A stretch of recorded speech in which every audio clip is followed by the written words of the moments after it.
أعوذ بالله من الشيطان الرجيم. بسم الله الرحمن الرحيم. الحمد لله رب العالمين الرحمن الرحيم مالك يوم الدين إياك نعبد وإياك نستعين اهدنا الصراط المستقيم صراط الذين أنعمت عليهم غير المغضوب عليهم ولا الضالين.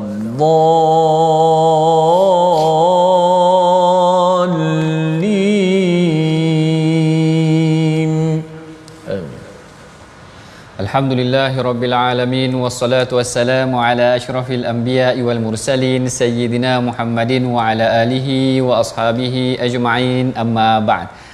Assalamualaikum warahmatullahi wabarakatuh. Apa khabar tuan-puan, para penonton, ibu ayah yang saya kasihi sekalian?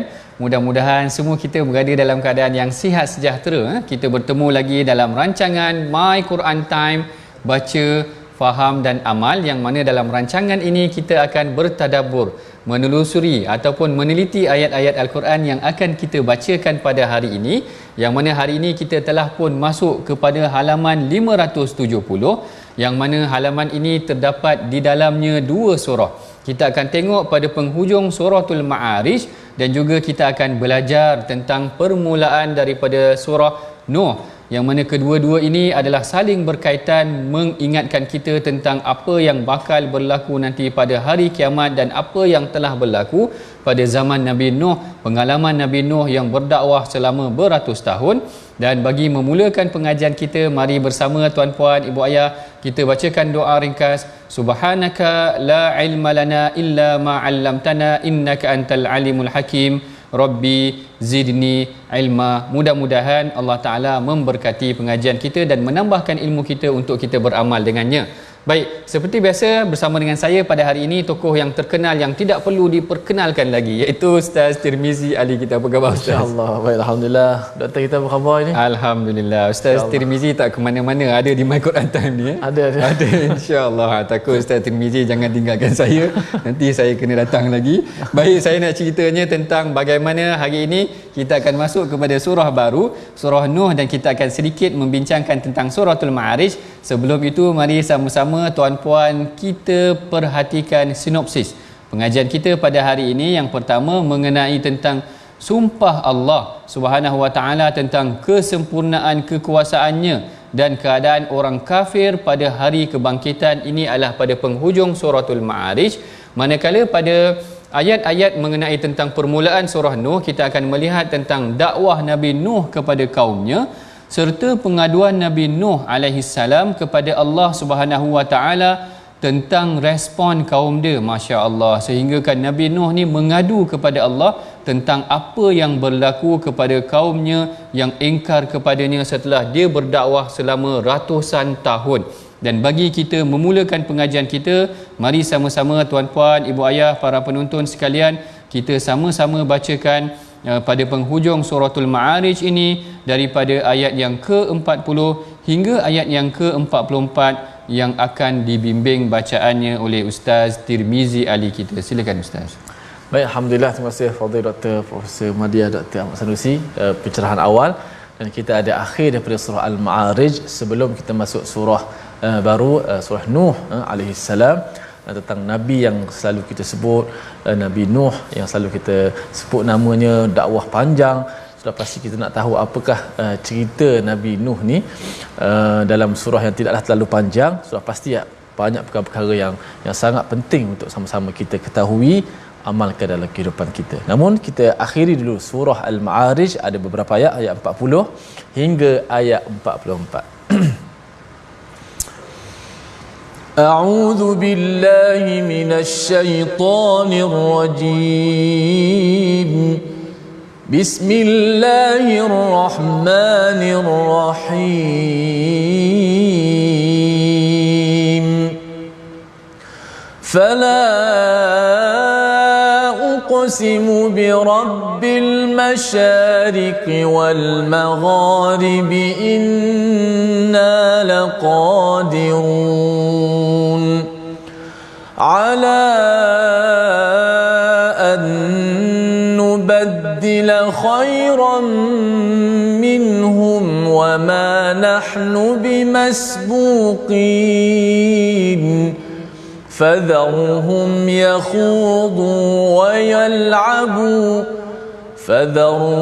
يخوضوا ويلعبوا حتى يلاقوا يومهم الذي يوعدون يوم يخرجون من الأجداث سراعا كأنهم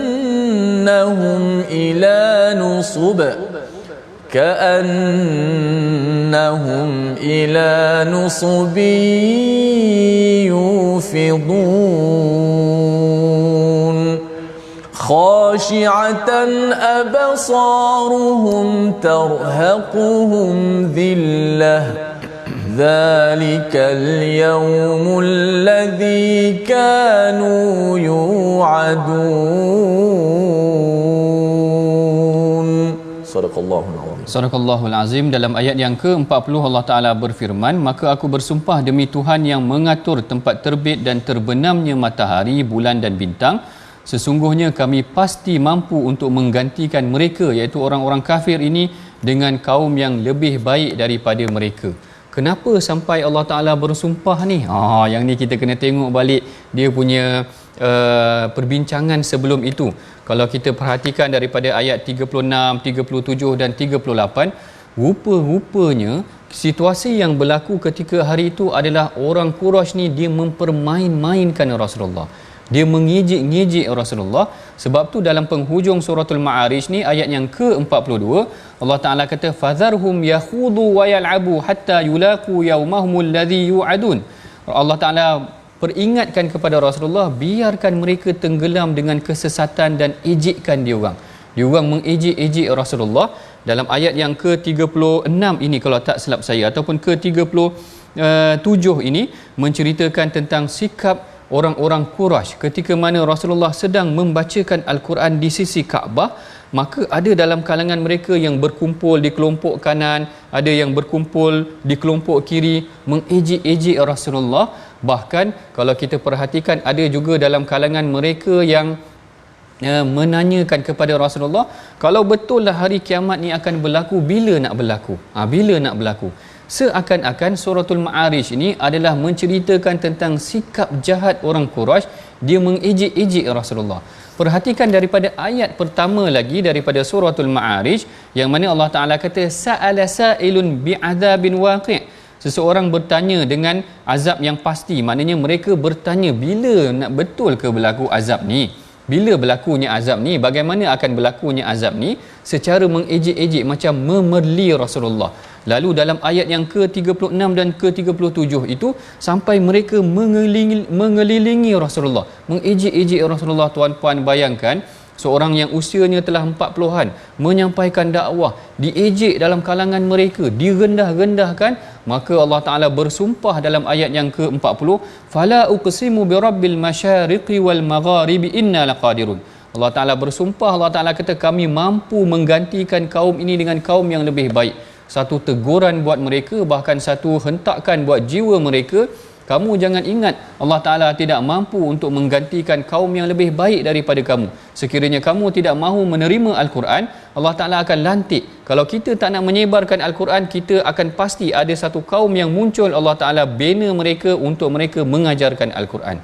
Lalu ini yang kita harus pelajari daripada ayat ini.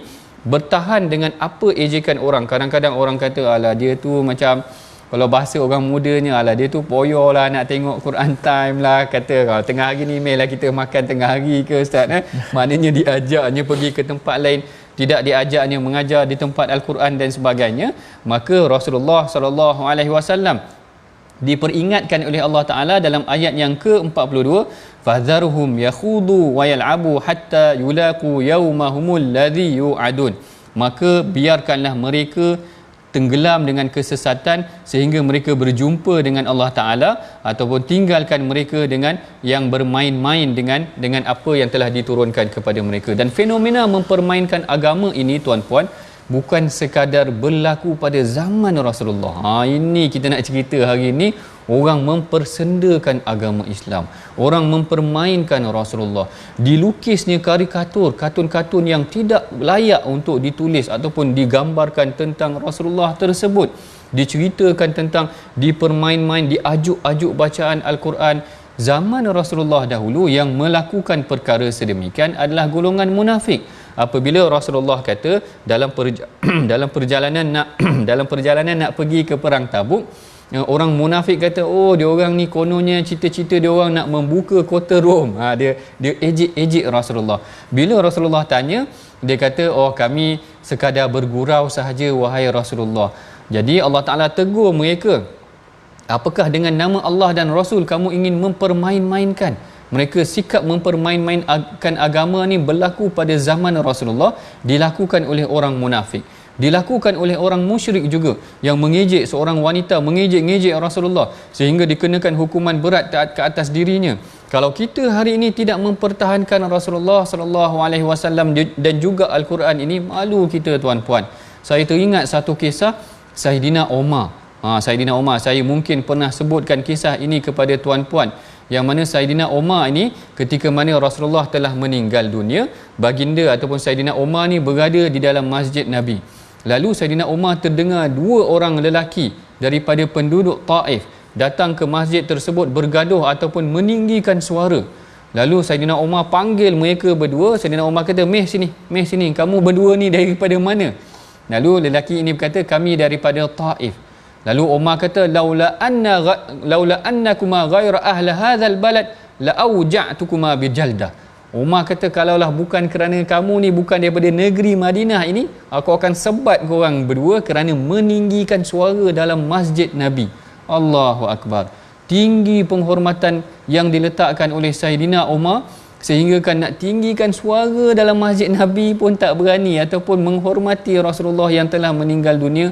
Apatah lagi kita hari ini menyaksikan orang hina Rasulullah, orang lukis katun-katun yang tidak sewajarnya, orang menggambarkan Rasulullah ni dengan tuduhan-tuduhan yang tidak sewajarnya. Sewajibnya kita mempertahankan, bahkan tidak merendahkan, mengejekkan. Yang ni kalau kita tengok dalam surah Ma'arij ini, temanya macam ada tema ejekan tersebut. Ayat pertama menceritakan tentang ejekan dah. Mereka bertanya-tanya, bila nak berlakunya azab tu? Kalau betul, bila nak berlaku azab? Katakan macam tu.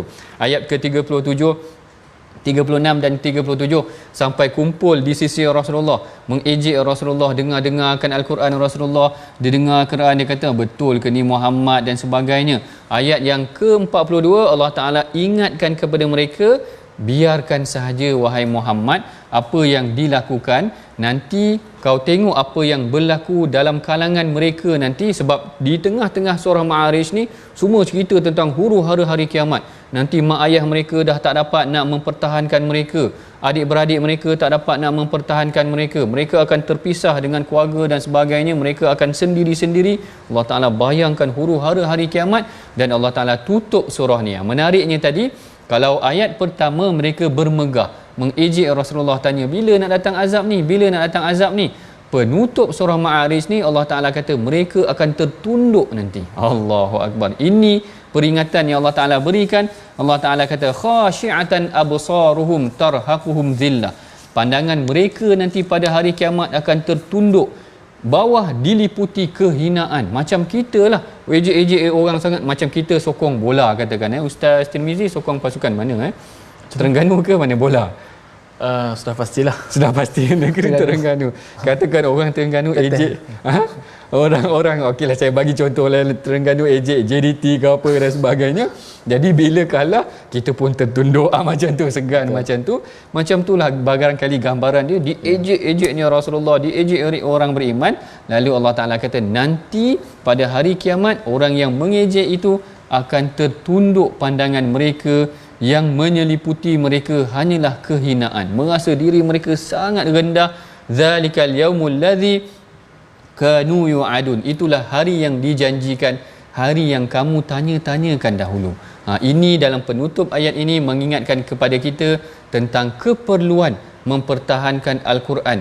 Jangan sampai kita biarkan Al-Quran itu diejek-ejek, dihina, dipandang rendah oleh orang lain. Dikatakan kandungan Al-Quran ni dah tak valid dah, ataupun ada yang kata Quran ni dah tak boleh pakai, ataupun dah terlalu usang dan sebagainya. Tidak. Mesej Al-Quran dan dia punya kandungan masih lagi valid sehingga hari ini.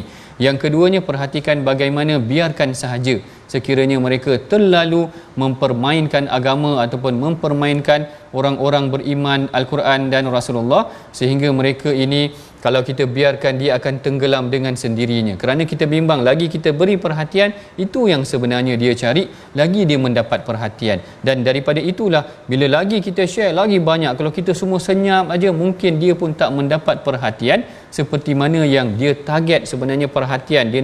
Dia nakkan perhatian, attract kita sahaja untuk menyebarkan idea yang dibawa itu yang menyesatkan Al-Quran. Itulah dia yang menyesatkan orang beriman. Itulah dia penutup daripada suratul Ma'arij. Dan kemudian kita masuk kepada surah Nuh. Surah Nuh ini mungkin kita akan baca 2 ataupun 3 ayat yang pertama. 3 ayat yang pertama lah untuk kita bincangkan, mana yang sempat dalam sesi perbincangan kita yang pertama ini. Kita sama-sama dengarkan dahulu bacaan 3 ayat yang pertama daripada surah Nuh yang dibacakan oleh Ustaz Tirmizi kita. Silakan Ustaz. Baik, alhamdulillah. Terima kasih kepada Dr. Ahmad Sanusi. Penonton sahabat Al-Quran sekalian, kita nak baca 3 ayat pertama surah Nuh ini. Menceritakan tentang Nabi Nuh dan juga dakwah, macam mana dakwah Nabi Nuh dan apakah yang perihal yang mula-mula sekali Nabi Nuh menyeru kepada kaumnya. Jom kita baca ayat pertama hingga ketiga surah Nuh.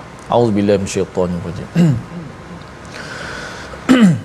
Bismillahirrahmanirrahim. Inna arsalna Nuhan ila qaumihi an anzir qaumak Inna arsalna Nuhan ila qaumihi an anzir qaumaka min qabli an ya'tiyahum أن أنذر قومك من قبل أن يأتيهم عذاب أليم قال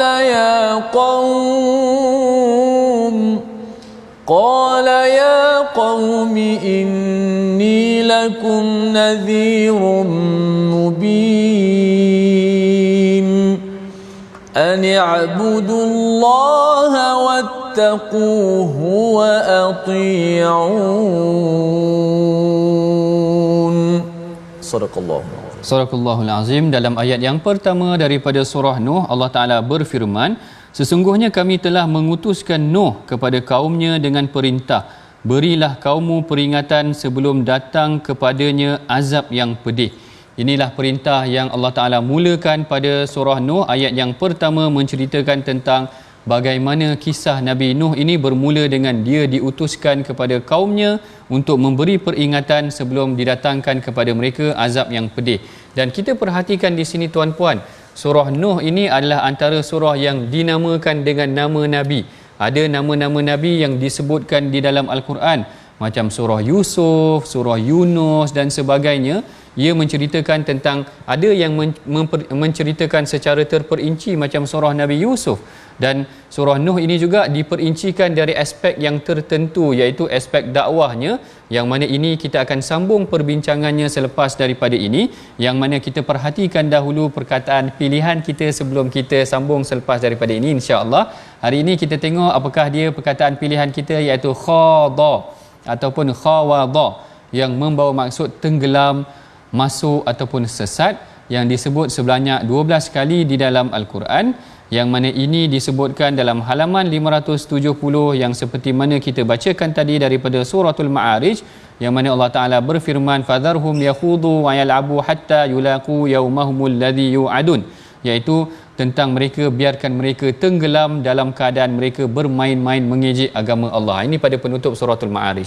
Manakala tentang permulaan surah Nuh ini, kita akan membincangkan tentang sedikit latar belakang surah Nuh, iaitu menceritakan tentang bagaimana surah Nuh ini ada nama-nama yang nama-nama nabi yang disebutkan, macam Nabi Nuh, Nabi Musa ataupun Nabi Yusuf, Nabi Yunus. Maknanya nama-nama surah dinamakan dengan nama mereka. Tetapi ada yang tidak disebutkan nama-nama nabi ini, ataupun ada nabi yang disebutkan namanya tetapi kita tak tahu sangat ceritanya. Nabi Ilyasa sebagai contoh, wal Yasa'a, ataupun nama-nama nabi yang lain yang tidak diperincikan. Itu adalah hikmahnya, barangkali Allah Taala memilih nama-nama nabi yang tertentu kerana pengajaran yang boleh diperolehi daripadanya sangat syarat yang boleh kita ambil. Yang ini kita tengok nanti bagaimana perincian pada ayat yang pertama sehingga ayat yang ke-10 ini, sehingga ayat yang ke-11 kalau tak silap saya, ayat yang ke-14 ataupun 19, menceritakan tentang teknik dakwah dakwah Nabi Nuh kepada kaumnya. Kita tengok nanti bagaimana perincian yang Allah Taala berikan tentang Nabi Nuh ni. Dia berusaha sungguh-sungguh betul, bukan sahaja berdakwah ratusan tahun yang biasa kita dengar, dia berdakwah ratusan tahun. Yang ini pelbagai kaedah yang Allah Taala tampilkan menunjukkan tentang keadaan Nabi Nuh ketika berdakwah kepada kaumnya. Yang ini kita akan bincangkan selepas daripada ini, insya-Allah. Tuan-puan, kita berehat dahulu seketika, jangan ke mana-mana. My Quran Time, baca, faham dan amal.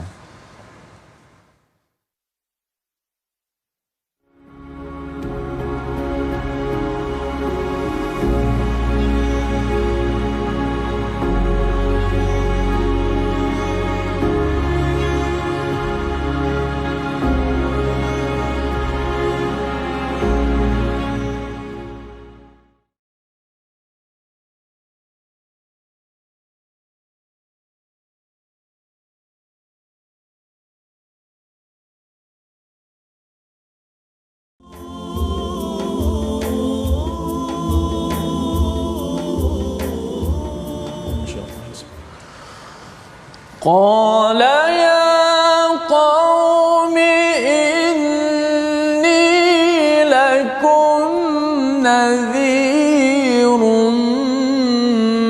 مبين أن اعبدوا الله واتقوه وأطيعون.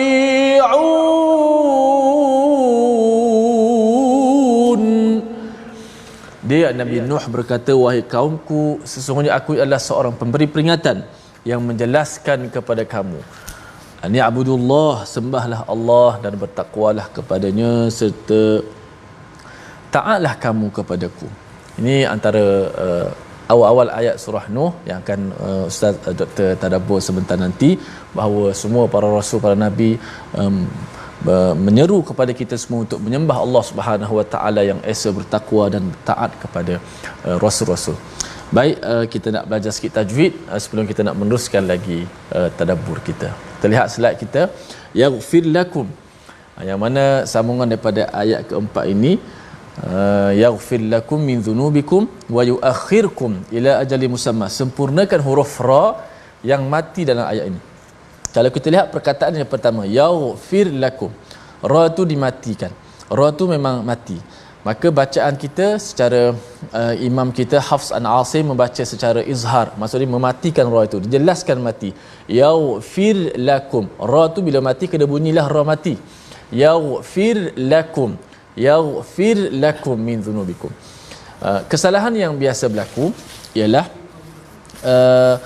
menenggelamkan huruf ra, seakan-akan ra itu diidghamkan ke dalam la, ke dalam huruf lam.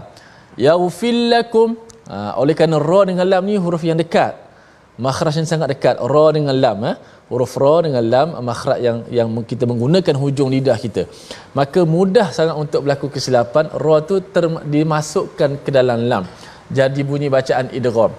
yaghfir lakum. Ramai juga yang baca yaghfir lakum sebab tidak jelas ra mati. Maka kita jelaskan ra mati secara nipis itu. Yaghfir lakum, biar ada getaran ra. Yaghfir lakum. Jangan yaghfir lakum. Kalau kita buat ambil sambil lewa macam tu, dia bunyi seakan-akan yaghfir lakum. Sebab apa? Sebab kita kena hati-hati kerana ra dan lam ni makhraj ni dekat. Jadi bunyinya kalau kita tak hati-hati, dia bunyi seolah-olah macam ra tu dimasukkan ke dalam lam. Bacaan imam kita di sini kita baca secara izhar. Ra tu dijelaskan bunyi mati. Sebab tu di atas ra tu ada tanda mati pula. Bukan sekadar mati, ada tanda pula mati di atas. Menandakan secara izhar kita baca yaghfir lakum. Jangan baca yaghfir lakum, tapi yaghfir lakum. Dijelaskan ra tu mati. Bunyikan sifat ra. Wallahu a'lam. Silakan kata. Wallahualam. Terima kasih Ustaz Tirmizi kita atas bimbingan tajwid untuk kita perbaiki, perelokkan bacaan kita. Mudah-mudahan kita baca seperti mana yang dibacakan oleh baginda Nabi dan para sahabat mengenai tentang betulnya bacaan kita terhadap ayat-ayat suci Al-Quran tersebut. Baik, tadi kalau kita tengok pada sesi awal kita dah masuk 3 ayat yang pertama menceritakan ada surah yang spesifik tentang Nabi tertentu. Contoh Nabi Nuh tadi dan juga tentang Nabi Yusuf. Surah-surah ini adalah agak spesifik tentang penceritaan mengenai tentang elemen-elemen penting yang nak disampaikan oleh Al-Quran melalui kisah mereka. Ada yang tidak disebutkan kisah mereka, macam saya ceritakan tadi, tak banyak, mungkin ada disebutkan tetapi tidak banyak. Nabi Idris ke, Ilyasa dan sebagainya. Dan ada juga mungkin nama yang tidak, nama Nabi yang ada tetapi tidak disebutkan. Ada juga, kerana Nabi ni ramai, berdasarkan hadis Nabi ni sangat ramai tetapi tidak disebutkan nama mereka, dirahsiakan oleh Allah, tetapi peranan mereka itu ada di sisi umatnya untuk memperbaiki keadaan mereka. Dan Nabi Nuh ini kisahnya diulang banyak kali.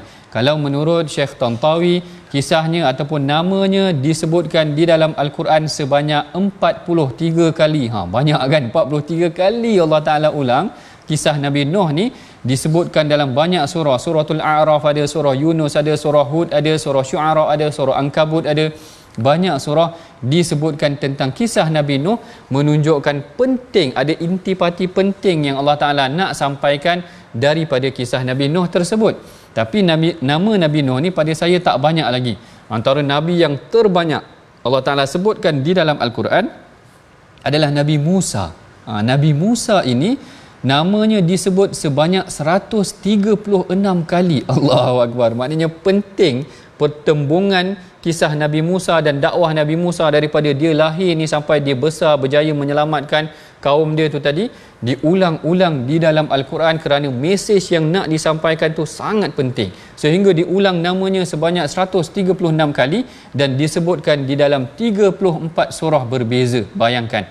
Mana ada kalau Nabi Musa ni Fir'aun mengaku dia Tuhan. Kan lain tu, maknanya musuh-musuh para nabi yang lain mana ada mengaku dia Tuhan. Nabi Musa ni mengaku yang dia adalah musuhnya, mengaku Fir'aun mengaku dia adalah Tuhan.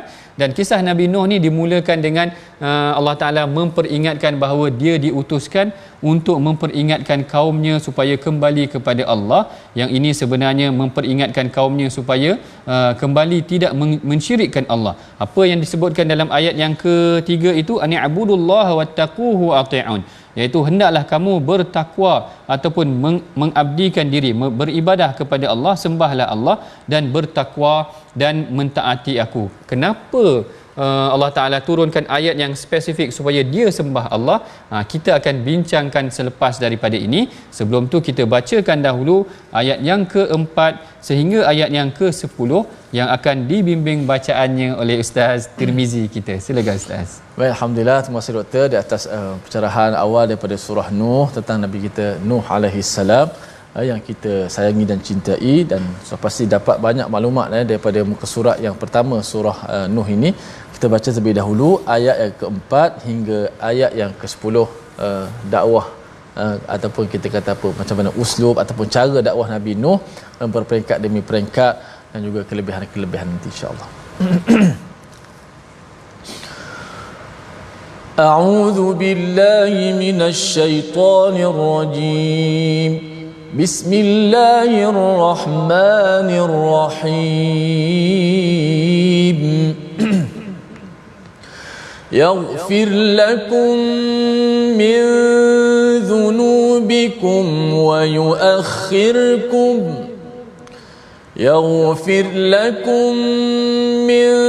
ذنوبكم ويؤخركم إلى أجل مسمى إن أجل الله إذا جاء لا يؤخر لو كنتم تعلمون قال رب إني دعوت قومي ليلا ونهارا فلم يزدهم دعائي إلا فرارا وإني كلما دعوتهم لتغفر لهم جعلوا أصابعهم في آذانهم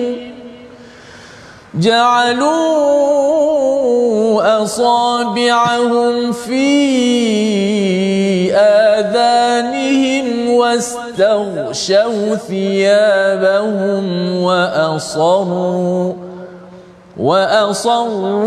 واستكبروا استكبارا ثم إني دعوتهم جهارا ثم إني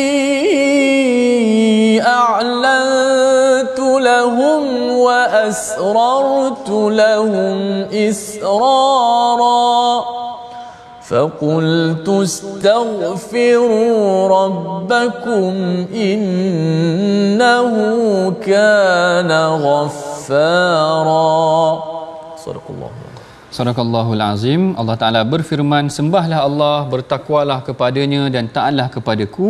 Niscaya dia mengampuni sebahagian daripada dosa-dosamu dan menangguhkan kamu, memanjangkan umurmu hingga pada waktu yang telah ditentukan.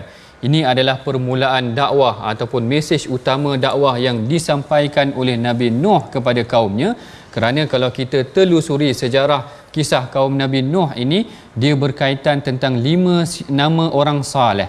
5 nama orang saleh yang disebutkan juga di dalam surah Nuh ini pada ayat yang di belakang tersebut, ayat yang ke-23, bahawa selepas daripada zaman Nabi Adam ada 5 orang saleh yang rajin beribadah, iaitu Wad, Suwa', Yaghuth, Ya'uq dengan Nasar. Ada 5 orang saleh ini adalah orang yang sangat saleh sehingga kaum mereka kagum dengan mereka. Apabila mereka ni meninggal, dikatakan datang iblis ataupun syaitan yang menyerupai manusia, lalu mereka ataupun iblis ataupun syaitan ini cakap kepada kaum ini, dia kata, tengok orang-orang saleh ini telah meninggal. Apa salahnya ataupun hendak tak kamu kalau aku bina sebuah tugu ataupun bina sebuah patung, mudah-mudahan apabila tugu ataupun patung ini ada, kamu melihatnya, kamu teringat untuk melakukan amal saleh, kerana mereka ni orang saleh. Lalu mereka pun bersetuju dengan sikap tersebut. Pada permulaannya kaum ini maknanya tidak terpedaya lagi kerana mereka melihat, dan mereka generasi yang awal, mereka kenal Wadda, Suwa' ni semua mereka kenal. Tetapi generasi yang seterusnya berlaku, generasi yang seterusnya berlaku, sehingga kaum-kaum yang kemudian daripada itu menganggap apa yang dilihat itu mereka telah mula memperbesarkan pula, memegang, menyembah, dan akhirnya mereka menganggap patung-patung tersebut adalah berhala yang akhirnya dijadikan berhala sembahan. Yang ini yang menyebabkan diturunkan seorang nabi, iaitu Nabi Nuh itu sendiri, untuk memperbaiki keadaan tersebut, mempertahankan ataupun menegakkan semula agama Allah. Dengan sebab itulah kalau kita perhatikan dalam ayat yang ketiga, antara perintah pertama yang dibacakan oleh Nabi Nuh kepada kaumnya, ani'budullaha wattaquhu wa ati'un. Ada 3 perkara, 3 elemen yang disebutkan di sini. Sembahlah Allah, takwalah kepadanya dan taatlah kepada Allah. 3 elemen ini adalah asas bagi kita untuk kita mengembalikan jiwa kita kembali kepada Allah. Dan sekiranya kita ada 3 elemen ini, kita beribadah kepada Allah, kita bertakwa, takut daripada azab dia, dan kita taat terhadap segala perintahnya, maka apakah ganjarannya? Ganjarannya disebutkan di dalam ayat yang keempat, yaghfir lakum min dzunubikum wa yuakhirkum ila ajalin musamma, iaitu Allah Taala akan mengampunkan dosa-dosa kamu. Tadi kamu dah sembah berhala dah, kamu telah melakukan banyak dosa. Kalau kamu kembali beribadah kepada Allah, bertakwa kepada Allah, taat kepada Allah, maka Allah Ta'ala akan mengampunkan dosa kamu. Ini adalah part yang pertama daripada surah Nuh itu sendiri. Dan kalau kita tengok part yang kedua, sebenarnya Allah Ta'ala menceritakan tentang teknik dakwah Nabi Nuh. Yang ni yang kita ceritakan tadi, bagaimana Nabi Nuh ni cerita tentang dia mendekati kaumnya selama hampir 1000 tahun dah, 950 tahun. 950 tahun itu menunjukkan tentang lamanya dia berdakwah. Maka tafihim alfasanatin illa khamsina ama. Syekh Tantawi kata Nabi Nuh ni duduk dengan kaumnya 1000 tahun melainkan 50 tahun, maknanya 950 tahun bersama dengan kaum dia. Kita kalau nak duduk dengan orang yang melakukan kesalahan ni, nak tegur dia sehari duduk dengan mereka pun dah tak larat dah. Nabi Nuh beratus tahun Ustaz. Kalau kita dipanggil duduk dalam satu pusat dakwah, mungkin kita sehari ya tengok perangai dia orang ni dah tak larat dah. Nabi Nuh ni Masya Allah memang luar biasa, beratus tahun berdakwah kepada kaumnya. Bahkan Allah Ta'ala ceritakan secara terperinci. Sebab tu disebutkan tentang dalam surah Nuh ni ada perincian yang nak disampaikan. Pertama dia kata qala rabbi inni da'autu qaumi lailan wa nahara. Wahai Tuhanku, aku ni berdakwah dengan mereka siang malam. Maknanya tak ada masa rehat dah. Siang pun berdakwah, malam pun berdakwah. Biasa malam kita relax dulu tengok TV. Ni tak ada masa tengok TV. Siang pun berdakwah, malam pun berdakwah. Lalu Nabi Nuh mengadu kepada Allah. Nabi Nuh kata falam yaziduhum du'ai illa firara. Tak ada yang bertambah melainkan mereka ni melarikan diri daripada aku. Mereka ni melarikan diri daripada aku. Siang malam berdakwah tak henti-henti. Mereka tak nak juga dengar dakwah aku. Kemudian Allah Ta'ala perincikan lagi. Tadi cerita tentang masa dakwah Nabi Nuh. Sekarang ni cerita tentang respon kaum Nabi Nuh. Apa respon kaum dia? Wa inni kullama da'autuhum litaghfira lahum ja'alu asabi'ahum fi adhanihim.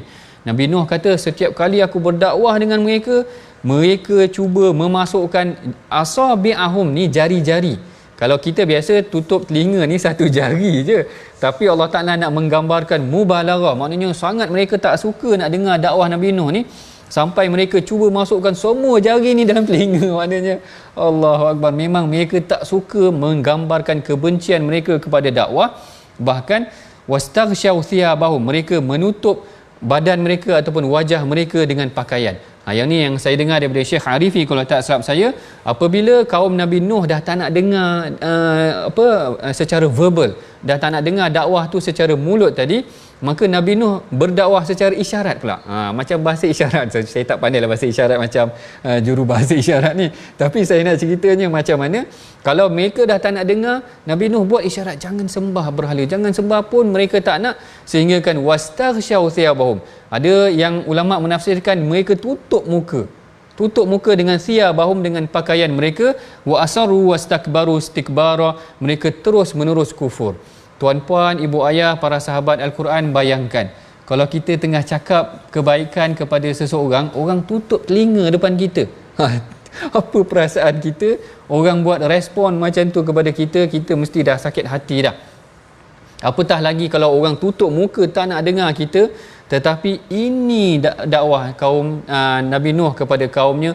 Orang tutup telinga ke, orang tutup mata ke, dia terus menerus berdakwah lagi sekalipun mereka bertambah ingkar kepada Nabi Nuh dan juga dakwah Nabi Nuh tu sendiri. Kemudian Nabi Nuh ceritakan lagi. Tadi dia ceritakan masa dakwah dia. Kemudian dia ceritakan respon kaum dia ataupun kaedah dakwah dia. Tadi malam dan siang masa dia berdakwah. Kemudian teknik dia berdakwah. Teknik dia berdakwah tu dengan verbalnya, dengan bahasa isyarat dan sebagainya, dengan menunjukkan isyarat dan sebagainya. Maknanya boleh berdakwah. Kalau siang malam tak ada masa, dakwah dengan cara mudah bercakap ataupun menyampaikan dengan isyarat. Kemudian Allah Ta'ala kata, "Summa inni da'autuhum jihara." Tadi Allah Ta'ala ceritakan tentang kaedah dia berdakwah. Yang ni pula kaedah dia bertutur tu macam mana. Ada kalanya dia bertutur secara dengan suara yang keras ataupun dengan suara yang terang. Berdakwah betul-betul maknanya biar orang dengar. Ada kalanya thumma inni a'lantu lahum wa asrartu lahum israra. Kadang-kadang dia berdakwah secara sembunyi-sembunyi. Kaedah-kaedah sebegini sebenarnya dipraktikkan sendiri oleh Rasulullah sallallahu alaihi wasallam. Kalau kita perhatikan kisah Nabi Nuh ni, teringat Rasulullah pada malam hari pergi berjihad, berjuang mempertahankan agama dan berdakwah kepada kaumnya. Maka pada malam hari pula dia mengajak kaumnya beribadah. Ini yang dilakukan oleh Rasulullah dan ini yang sepatutnya kita jadikan pedoman, bahawa mesej untuk kita sampaikan dakwah tu bukan pada waktu siang hari. Tidak ada masa tertentu. Beyond time tu tadi, maknanya tidak ada masa yang tertentu. Siang boleh berdakwah, malam boleh berdakwah, terutamanya pada zaman media sosial ni lagi mudah. Maknanya dengan menggunakan telefon sahaja, tuan-puan boleh sampaikan, tak kira siang dan malam, sebarkan berita kebaikan, sebarkan berita-berita ataupun rancangan My Quran Time ini untuk orang menerima kebaikannya. Begitu juga dengan kalau orang tak boleh nak terima dakwah tu secara verbal, ada video, kita tulis secara penulisan. Macam tu kita belajar daripada Nabi Nuh tu tadi. Kalau kaum dia tak nak dengar dia cakap, dia buat bahasa isyarat. Kalau kita mungkin menulis pula dalam Facebook, menulis satu hadis, menulis satu ayat Quran, orang mendapat pengajaran dan ilmu daripada kita. Mudah-mudahan Allah Ta'ala memberkati kita. Sama ada kita nak dakwah dia secara terang-terang ataupun sembunyi, itu juga dilakukan oleh Rasulullah. Ada kalanya dilakukan secara terbuka, panggil semua kaumnya. Ada kalanya dilakukan dakwah secara sembunyi di rumah Al-Arqam ibni Abi Al-Arqam. Ada kalanya Rasulullah menyampaikan dakwah secara open buat semua orang. Ada kalanya dia sampaikan perkara tu tertentu sahaja kepada sahabat tertentu. Saya teringat kisah Muaz bin Jabal. Kisah Muaz bin Jabal ini, dia sedang menunggang dengan Rasulullah. Rasulullah cakap dekat dia, wahai budak, iaitu Muaz waktu tu budak lagi. Dia kata kepada Muaz, hendak tak engkau aku ajar satu kalimah, kalau engkau sebut ni engkau pasti akan masuk syurga. Lalu Rasulullah ajarkan dia kalimah syahadah sahaja. Lalu Muaz rasa excited. Kenapa? Afala ukhbiruhum. Muaz kata, kalau macam tu baik aku beritahu dia orang semua. Lalu Rasulullah bagi tahu balik pada Muaz, idzan yattakil, nanti dia orang tak nak beribadat pula. Dia Rasulullah mula memberikan atau mencambahkan idea pada Muaz, kalau engkau sampaikan ini terlalu mudah, nanti menyebabkan mereka mungkin tak nak beribadah pula, tak nak berzikir pula, kerana memadai dengan mereka mengucapkan la ilaha illallah sahaja. Lalu ada orang tertentu yang Rasulullah ajar perkara yang tertentu, sehinggalah diceritakan oleh Saidina Muaz bin Jabal kepada kita. Jadi ini yang kita belajar daripada kisah Nabi Nuh tentang teknik dakwahnya pelbagai. Begitu juga dengan kita, jangan jemu untuk menyampaikan dakwah sekalipun ditolak, terutamanya dakwah kita kepada anak-anak. Kalau dulu anak-anak mungkin tak nak dengar, kita cakap secara senyap-senyap, kita cakap secara lembut-lembut, kita cakap mungkin secara indirect. Kalau cakap secara mulut mungkin dia tak nak dengar.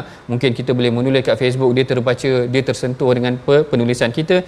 Inilah yang kita belajar daripada kisah Nabi Nuh, dan kita masuk pula kepada resolusi. Apakah tindakan yang boleh kita pelajari dan lakukan daripada pengajaran ataupun pembelajaran kita daripada surah Nuh dan juga penghujung surah Ma'arij tadi. Mari sama-sama kita bacakan resolusi yang pertama, kita tidak berlengah ataupun lengah dan lalai dengan kehidupan dunia. Ini yang kita pelajari daripada penghujung surah Ma'arij. Manakala daripada surah Nuh, kita hendaklah jujur menyampaikan dakwah yang mengandungi peringatan dan kebenaran yang jelas.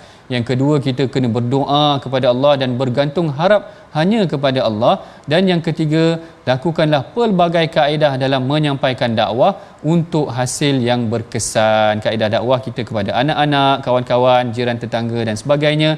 Saya kira bagi mengakhiri pengajian kita pada hari ini, rasa sekejap aja. Selalu rasa sekejap aja. Saya serahkan bacaan doa, mudah-mudahan kita diberkati oleh Allah yang akan dibimbing oleh Ustaz Tirmizi kita. Silakan Ustaz. Bismillahirrahmanirrahim. Alhamdulillah wassalatu wassalamu ala Rasulillah. Allahumma ighfir lana dhunubana wa kaffir 'anna sayyi'atina wa tawaffana ma'al abrar. Amin. Ya Allah, Tuhan kami, ampunkanlah dosa kami ya Allah, hapuskanlah ya Allah kesalahan-kesalahan salah silap kami ya Allah, serta akhirlah kehidupan kami di kalangan orang-orang yang abrar ya Allah. Amin. Ya Allah, ya Tuhan kami, bila apa yang kami baca daripada Al-Quran kitab-Mu ya Allah, dan berilah kekuatan kepada kami untuk mengamalkan isi kandungan Al-Quran ya Allah. Dan ampunkanlah segala salah silap kami ya Allah selaku hamba-Mu ya Allah. Ya Allah, ya Tuhan kami, berilah kekuatan kepada kami untuk terus kami menyumbang untuk agama ini ya Allah. Amin ya rabbal alamin. Walhamdulillahi rabbil alamin. Amin. Alhamdulillah, begitulah dapat sama-sama kita belajar pada hari ini surah akhir surah Al-Ma'arij dan awal surah Nuh, dan sudah pasti kita nak belajar lagi sambungan daripada muka surat surah Nuh ini berkenaan kelebihan-kelebihan yang begitu hebat ataupun keajaiban apabila seorang tu istighfar, sentiasa istighfar, minta ampun kepada Allah Subhanahu Wa Taala. Dan kita mengajak semua sama-sama kita menyumbang dalam tabung gerakan Al-Quran, sama-sama kita menyebarkan ilmu Al-Quran, manfaat untuk ummah.